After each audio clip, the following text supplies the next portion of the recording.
ჟორჟ მიქაუტაძე ლა ლიგის თვის საუკეთესო ფეხბურთელად დაასახელეს, ამ ამბავს აქვეყნებს ლა ლიგის ოფიციალური ვებგვერდი.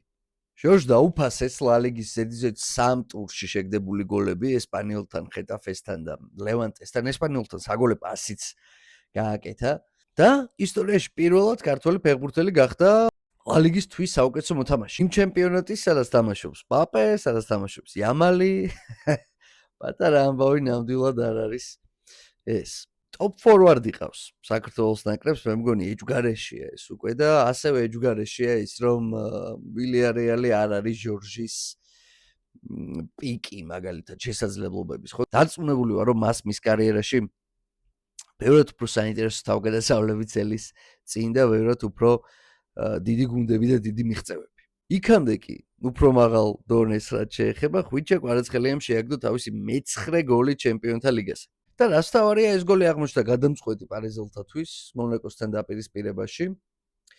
პირველი თამაში შეგახსენებთ 2-3 მოიგოს გასვლაზე და ეხლა აქ გუშინ 2-2 ითამაშეს და სწორედ ეს ხვიჩას გოლი გამოდის, რადგან ბოლო სწორედ ხვიჩას გოლი იყო პარიზელთა შესრულებით, გამოდის რომ სწორედ ამ გოლმა გაიყვანა PSG ჩემპიონთა ლიგის მომდევნო ეტაპზე, ანუ მერვე ფინალში, სადაც პარასკევს გავიგებ ზუსტად ვინ შეხვდება, მაგრამ ვიცით რომ იქნება ან ჩელსი ან კატალონიის ბარსელონა. მე პირადად ვისურვებდი ბარსელონასთან დაპირისპირებას. ბევრი მიზეზის გამო. მით უმეტეს რომ წელს უკვე ითამაშეს მათ ჩემპიონთა ლიგაზე ერთმანეთში და ესპანეთში შეხვდნენ და იქ მოგეხსენებათ PSG მოიგო ის თამაში.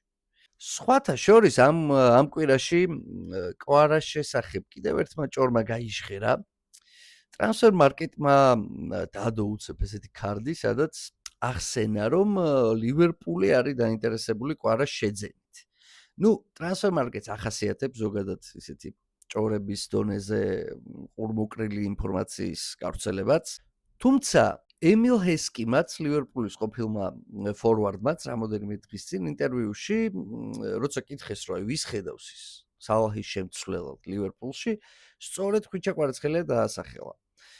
ნუ როგორც ჩანს მერსისაიდში ამ საკითხთან დაკავშირებით ფიქრობენ. რაც ნუ ხა ლოგიკურია. ვიზე უნდა იფიქროთ თუ არა კვარაზე. მოკლედ ჩვენ შემტევებს საკმაოდ საინტერესო კვირა გამოუვიდათ. ჟორჟსაც და ხვიჩასაც და იმედი ასე გააგრძელებენ. ჩვენ კი ვუყუროთ ფეხბურთს. ვისი ამოვნოთ და Google შემატკივროთ.